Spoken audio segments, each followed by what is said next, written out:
Oke bosku, balik lagi sama gua.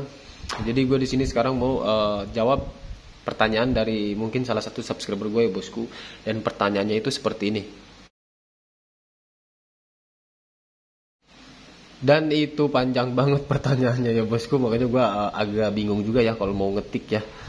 Gua agak bingung, bukan bingung sih, tapi sambil ngetik panjang-panjang banget ya udahlah gua bikinkan videonya aja lah sekalian ya. Sambil gua di sini sambil menjelaskan juga lah sepengalaman gua pribadi ya bosku. Dan perlu diingat di sini gua nggak menggurui, gua di sini hanya sekedar sharing, dan apapun yang gua jelaskan ini atas versi gua sendiri ya bosku dan atas pengalaman gua sendiri ya. Jadi untuk permasalahan Ninja 2 tak itu susah hidup, itu biasanya di motor-motor standar itu karena mesin banyak kerak, itu banyak kerak, terus minta dibersihin lah bahasanya biar fresh lagi ya. Kan itu emang terjadi di motor gue pribadi. Gue beli motor Ninja 2 tak second, dan di setiap pagi itu gue harus buka cuk dulu. Buka cuk dulu, 2 kali salah itu langsung nyala ya bosku. Setelah 3 menit gue lepas cuknya, maksudnya gue tutup cuknya, dia langsung normal, dan seharian full dia normal. Jadi intinya untuk khusus Ninja RR yang standar ting-ting ya bosku, tanpa ada oprekan porting segala macam. Pokoknya ini gua menjelaskan tentang di motor Ninja yang standar ya bosku. Jadi intinya harus harus coba diservis dulu, dicek di bengkel mekanik kalian masing-masing ya bosku. Jadi yang pertama itu harus diservis ya bosku. Bersihkan semua dari kerak-kerak. Biasanya kan di bagian karbu itu ada kotoran kan, untuk pilot jet dan main jet dia biasanya tersumbat sama oli samping ya, sama bahan bakar yang campur oli samping. Apalagi yang udah berbulan-bulan dia nggak hidup gitu motor ya, nggak dihidupin atau nggak dipanasin, itu biasanya si oli samping yang bercampur dengan bensin itu dia bakal ngegumpal ya, dan dia bakal nutup lubang yang ada di pilot jet atau di main jet ya bosku. Tapi kebanyakan di pilot jet sih, karena pilot jet itu lubangnya lebih kecil ya bosku daripada main jet ya bosku. Nah jadi itu pun bisa menyebabkan di awal motor tuh susah menyala ya, karena di posisi diam atau posisi RPM rendah itu yang bekerja menyuplai bahan bakar itu adalah pilot jet ya bosku, yang maksudnya yang lebih utama berperan ya bosku dalam penyemburan bahan bakar ya bosku. Itu satu. Dan yang kedua, kita ke membran ya bosku. Kalau untuk membran, kalau secara pribadi gue ya bosku, walaupun membran itu dia sudah agak longgar gitu ya, dia sudah nggak rapat, sebenarnya nggak berpengaruh juga sih kalau untuk masalah dia nggak akan hidup gitu kan, karena lidah membran sih sebenarnya kalau di logika gue itu biasa aja. Jadi nggak terlalu berpengaruh banget gitu ya kalau menurut gue pribadi ya bosku. Sorry nih, jadi maksud gue ini tentang logika gue aja sih gitu kan. Dan lagi kalau selain itu membran nggak gue anggap sebagai pengaruh untuk motor nih susah nyala ya bosku. Terus dan di bagian pengapian ya bosku, itu juga kita harus cek. Nah, kita harus cek di bagian api yang ada di coil itu dia menyemburkan api atau tidak kan gitu loh. Kalau bisa dicek juga pakai multitester ya bosku. Itu di bagian coil, terus di bagian ya pokoknya paralel ya, dari coil, terus dari CDI, dari spool, bahkan sampai ke pulser. Mungkin kan di part-part itu ada part yang sekiranya itu lemah ya bosku, dia udah nggak bisa ngangkat listrik gitu macamnya ya, seperti itu. Jadi pengapiannya tuh agak ngadat-ngadat. Nah, dan pengapian ngadat-ngadat itu bukan cuma dari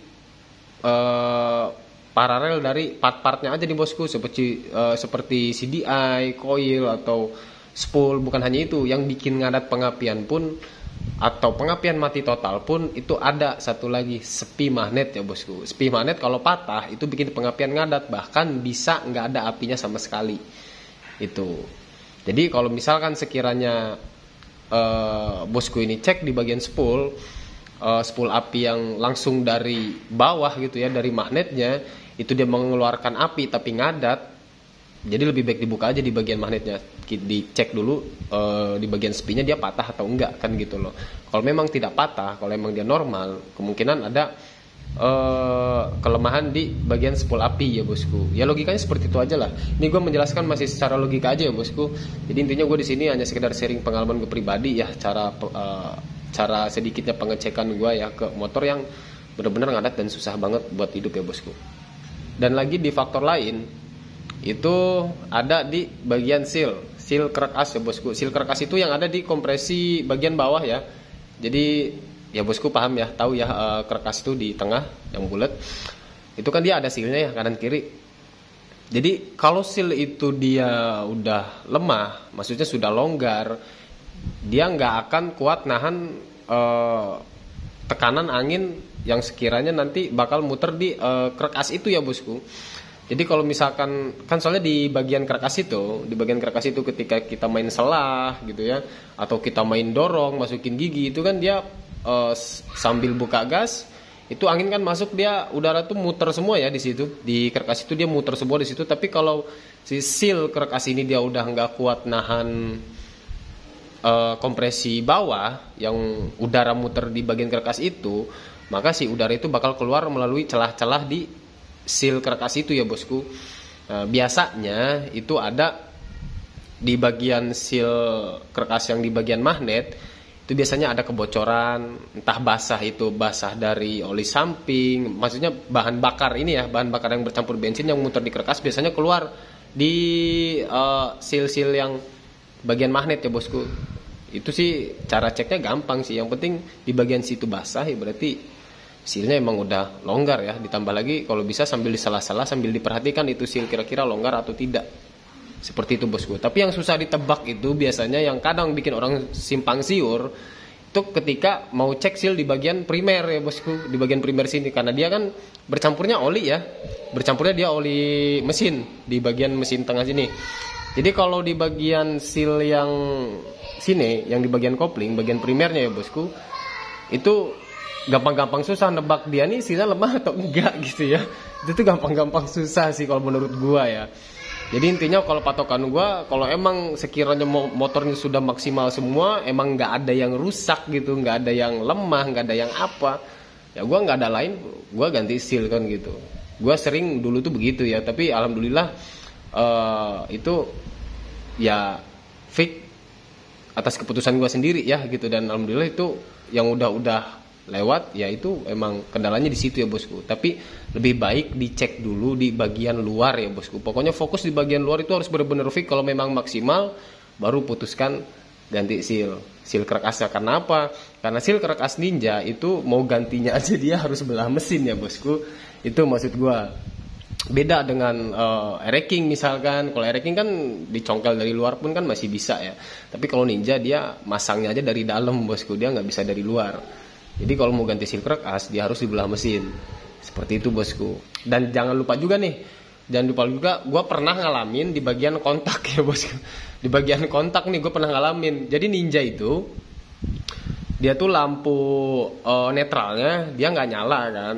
Dia nggak nyala. Jadi si kontak tuh intinya dia on, nyala gitu ya, nyala, tapi di kilometer dia nggak ada kayak lampu netral tuh dia nyala. Mungkin lampunya putus atau gimana ya. Dan itu kadang hidup kadang mati, kadang hidup kadang mati. Dan ternyata gua cek di bagian kontak itu si kuningan yang ada di dalam kontak tuh dia berkerak. Nah, gua punya feeling kayaknya di sini nih kan gitu. Gua pernah mumet juga soalnya dulu ya. Gua pernah mumet juga dan gua cek, terus gua amplas-amplas, gua coret-coret pakai cutter dikit kan. Jadi kerak-keraknya hilang, gue pasang lagi dan nyala terus. Nah, berarti kan masalahnya ada di kontak ya bosku. Sepele banget sih menurut gue ya. Tapi itu bikin pusing sih kalau kita nggak fokus gitu kan. Yang penting kita jangan langsung ini itu dulu lah gitu kan. Kalau emang mau sistem ceklah satu-satu gitu. Intinya di terakhir untuk yang kita pikirin tuh ketika semuanya sudah maksimal, ya paling cuma seal kerak as aja gitu. Oke bosku. Jadi sekiranya seperti itu, gue mohon maaf aja kalau misalkan ada penjelasan gue yang kurang dipahami gitu ya, atau penjelasan gue yang kurang masuk atau bagaimana, gue ya mohon dibantu aja lah untuk para master-master di luar sana ya bosku. Karena gue pun di sini tidak menggurui, gue hanya sekedar sharing sepengalaman pribadi gue aja. Dan pokoknya jangan lupa dukung terus channel gue biar gue bisa terus lebih kreativitas lagi ya bosku. Pokoknya thank you.